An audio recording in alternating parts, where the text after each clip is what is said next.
Envoy 3413, got a question. Go ahead. You know if the river's MOA is hot, you got anybody mess around over there? It is cold. Well, I was curious why you asked.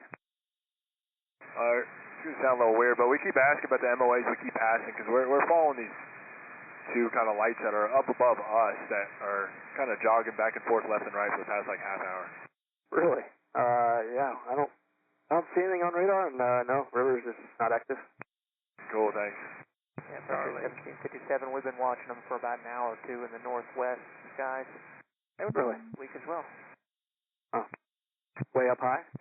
Split positions. They actually moved. It's the first time I've seen them change relative positions. That's weird. Are they way up high? Real close. Sorry, Block, you say they're close in to you, or they're up high? Oh, I'd put them about 100 miles out in space. Gotcha. Agreed. Yeah, they get super bright and then go completely dim also. Frontier 1757, increase speed to 280. 280 knots, 1757. Frontier 1757, Fort Worth 12487. Good night. 2487, 1757, we'll see you. Envoy 3413, Fort Worth 12487. Good night. Flight 487, Envoy 3413, good day.